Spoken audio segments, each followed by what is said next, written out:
नमस्कार दोस्तों, आप पढ़ रहे हैं कक्षा 10वीं एनसीईआरटी गणित। आज हम पढ़ेंगे प्रश्नावली 5.3 के प्रश्न क्रमांक 12, प्रश्न क्रमांक 13 और प्रश्न क्रमांक 14 को। तो ध्यान से समझना। तो देखिए, हम समांतर श्रेणी के बारे में क्या जानते हैं। समांतर श्रेणी को अरिथमेटिक प्रोग्रेशन कहते हैं। इस वजह से इसे हम एपी के द्वारा दर्शाते हैं। इसका एनवा पद कहें या अंतिम पद कहें, दोनों का एक ही फार्मूला होता है, a plus n minus 1 into d. अब यदि समांतर श्रेणी के योगफल की बात करें तो योगफल के दो फार्मूले होते हैं। एक होता है n/2 a प्लस एल। जब हमें अंतिम पद पता हो तब हम ये फार्मूला लगाते हैं, और यदि अंतिम पद नहीं है पता तो n/2 2a plus n minus 1 into d, ये वाला फार्मूला लगाना है। तो देखिए, प्रश्न 12 में क्या कहा गया है। ऐसे प्रथम 40 धन पूर्णांकों का योग ज्ञात कीजिए जो 6 से विभाज्य हैं। अब देखिए, 6 से विभाज्य होने वाली संख्याओं का योग ज्ञात करना है, और कितनी संख्याएं हैं वो 40। तो देखिए, 6 से विभाज्य धन पूर्णांकों की बात करें तो कौन कौन से होंगे।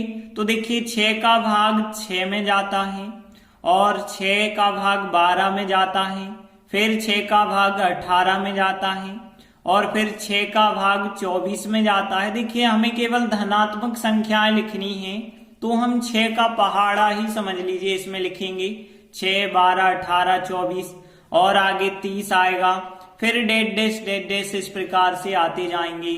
और हमें 40 धन पूर्णांक लेने हैं, मतलब यहाँ 40 पद तक हमें चलना पड़ेगा। तो देखिए, ये सब जो बनी है एक समांतर श्रेणी बन चुकी है, मतलब एक एपी बन गई।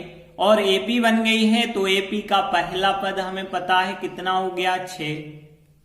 तो यहाँ पे ए का मान हो गया 6। सारवंतर डी की बात करें तो दूसरे में से पहला पद घटा दो, 12 में से 6 घटा दो तो कितना आ गया, 6। अब हमें 40 पद तक योग ज्ञात करना है, तो एन का मान हम कितना रखेंगे, 40। और हमें योग ज्ञात करना है, मतलब एस एन का मान हमें निकालना पड़ेगा। अब देखिए, एस एन के तो दो फार्मूले हमने बताए। अब यहाँ पे देखें तो अंतिम पद है नहीं आपके पास, तो अंतिम पद वाला नहीं लगाएंगे। इसीलिए एस एन बराबर n/2 2a plus n minus 1 into d, ये वाला फार्मूला लगाएंगे। और इस फार्मूला से यहाँ पे देखिए n का मान कितना रख देना, आपको 40 रखना है। तो s 40, n की जगह 40 रखिए, 40/2 फिर 2, a का मान कितना है यहाँ पे 6 है, प्लस n का मान 40 माइनस 1, और d का मान भी कितना है, 6 है। और आगे सॉल्व करेंगे, 40/2 हो जाएगा 20, और यहाँ पे 2 का 6 से गुणा करेंगे 12 हो जाएगा, 40 में से घटाएंगे 39 होगा, और इंटू में 6 लिखा है। अब आगे देखिए, यहाँ 20 तो वैसे ही रहेगा और यहाँ पे 12 रहेगा। 39 का 6 से गुणा किया तो 234। अब देखिए, यहाँ 20 तो वैसे ही लिखना है, 12 और 234 आप जोड़ देंगे 246। अब 20 का गुणा 246 से करेंगे तो 4920 हमारा आंसर हो जाएगा। अतः 6 से विभाज्य प्रथम 40 धन पूर्णांकों का योगफल कितना हो गया, 4920। इस प्रकार से 12वां क्वेश्चन कंप्लीट हुआ। अगला 13वां सवाल है, 8 के प्रथम 15 गुणजों का योग ज्ञात कीजिए। देखिए, यहाँ 8 के गुणज हमें 15 लेने हैं। तो 8 के गुणज कौन कौन से होते हैं, जैसे 8, फिर 16, फिर 24 होगा, मतलब 8 का पहाड़ा कह सकते हैं हम। लेकिन ये आपको कितने पद तक लेना है, तो 15 पद तक हमें लेना होगा। अब हमें इन सब का योगफल निकालना है। तो देखिए, 8 के बाद 16, 8 का गैप, फिर 8 का गैप, 8 का गैप है, इसलिए हम कह सकते हैं ये क्या हो गई, एक समांतर श्रेणी। और यहाँ पे यदि हम a का मान देखें, पहला पद कितना हो गया, 8, और फिर सारवंतर d का मान देखें तो दूसरे में से पहला पद घटा दें, 16 में से 8 घटाएंगे तो डी का मान भी 8 हो गया।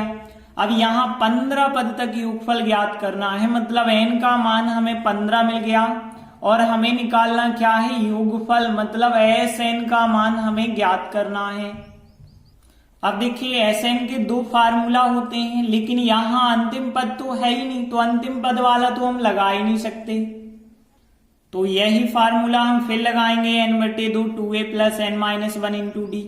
अब देखिए n का मान 15 है, मतलब Sn की जगह 15, तो यहाँ 15/2 हो गया, फिर 2, a का मान कितना है 8 है तो 8 लिखा, n का मान 15 -1 और d का मान भी 8 है तो 8 लिखा। अब देखिए आगे जब सॉल्व करेंगे 15/2 कट नहीं सकते हैं, इनको हमने वैसे ही लिखा। अब यहाँ पे देखिए 2 का 8 से गुणा करेंगे 16 प्लस 15 में से 1 घटाएंगे 14 इंटू 8 वैसे ही लिखते चलना है। और आगे सॉल्व करेंगे तो यहाँ 15/2 तो वैसे ही लिखते चलना है 16। अब देखिए 14 का गुणा 8 से करेंगे 112 आ जाएगा।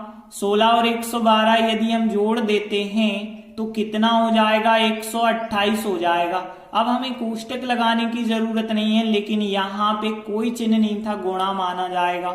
अब देखिए 2 से 128 तो काटे जा सकते हैं, तो इनको हम काटेंगे तो 64 बार यहाँ पे कट पाएंगे। फिर 64 का गुणा 15 के साथ करेंगे तो 960 हमारा आंसर हो जाएगा। अतः 8 के प्रथम 15 गुणजों का योग कितना हो गया, 960। इस प्रकार से 13वां सवाल भी कंप्लीट हुआ। अगला सवाल है 0 और 50 के बीच विषम संख्याओं का योग ज्ञात कीजिए। तो देखिए सबसे पहले हमें पता होना चाहिए कि 0 और 50 के बीच कौन कौन सी विषम संख्याएं होती हैं। तो हम सबसे पहले ये बताएंगे कि 0 और 50 के बीच विषम संख्याएं कौन सी होंगी। तो देखिए 0 के बाद आप आगे बढ़ेंगे तो 1 विषम संख्या है, 1 के बाद 3 विषम संख्या है, 5, 7, मतलब जिनमें 2 का भाग नहीं जाता है वे कहलाती हैं विषम संख्याएं। और कहां तक होंगी, तो देखिए हमें 0 से 50 के बीच लिखना है, तो यहाँ लास्ट संख्या होगी 49। तो देखिए 1, 3, 5, 7 ये सभी 49 तक जो है ये क्या है, विषम संख्याएं हैं। अब हमें इन सब का योग निकालना है। तो देखिए ये बन जाएगी एक समांतर श्रेणी। क्यों बन जाएगी, क्योंकि आप देख रहे हैं 2 का अंतर चल रहा है। अब यहाँ पे यदि हम देखें तो पहला पद जो हो जाएगा 1 हो जाएगा। सारवंतर डी का मान कितना हो जाएगा, दूसरे में से पहला पद घटा दो, 3 में से घटाएंगे तो 2 हो जाएगा। अब देखिए यहाँ पे हमें इन सब का योगफल निकालना है, तो n का मान पता होना जरूरी है। यहाँ n का मान 49 नहीं होगा, क्योंकि ऐसा नहीं लिखा है हमने कि 49 पदों तक ज्ञात कीजिए, ऐसा नहीं लिखा है, क्योंकि यहाँ पे 1 से लगा के 49 तक योगफल हम ज्ञात कर रहे हैं। तो यहाँ पे 49 कहलाएगा अंतिम पद, n का मान नहीं कहलाएगा। तो यहाँ पे l का मान जो अंतिम पद है वो 49 हो गया। अब हमें ज्ञात करना है इनका योगफल, मतलब Sn का मान यहाँ हमें ज्ञात करना है। अब देखिए जब तक n हमारे पास नहीं है तब तक हम योगफल नहीं ज्ञात कर पाएंगे, तो n का मान निकालना होगा। अब n का मान हम कैसे निकालेंगे, तो देखिए l बराबर 49 दिया है, l का ही हम फार्मूला लगा दें, a + n - 1 × d। nवा पद या अंतिम पद का जो फार्मूला हमने बताया था वही लगाएंगे l का मान, और फिर बराबर 49 रखेंगे। अब देखिए यहाँ a का मान 1 है, n का मान हमें ज्ञात करना है n - 1, और d का मान कितना है 2 है, बराबर 49। अब हम इस 1 का पक्षांतर कर देंगे तो n - 1 × 2 बराबर 49, 1 का पक्षांतर करेंगे माइनस का हो जाएगा। अब देखिए यहाँ पे कितने बचे, 48, 1 घटाएंगे 48, n - 1 और 2 यहाँ जो गुणा में है वो कहाँ ला दीजिए, बटे में।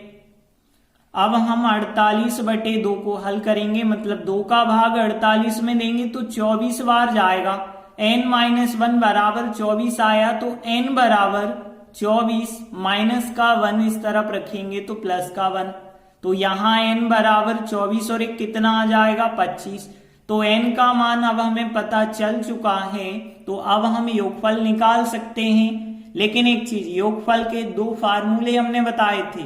यहाँ आपको अंतिम पद l दिया गया है, तो हम अंतिम पद वाला फार्मूला ही लगाएंगे। तो इसीलिए Sn बराबर n/2। अब देखिए अंतिम पद वाला फार्मूला होता है a प्लस l, तो ध्यान रखना a प्लस l वाला हमें लगाना पड़ेगा। अब n का मान कितना आया है 25, तो 25/2 और a का मान कितना है, पहला पद है 1 और अंतिम पद कितना है 49, तो यहाँ 1 प्लस 49 लिखा हमने। a का मान 1, l का मान 49। आगे देखेंगे तो यहाँ 25/2, अब यहाँ 49 और 1 हो जाएंगे 50 और यहाँ कोई चिन्ह नहीं है और कोष्टक लगा है तो गुणा माना जाएगा।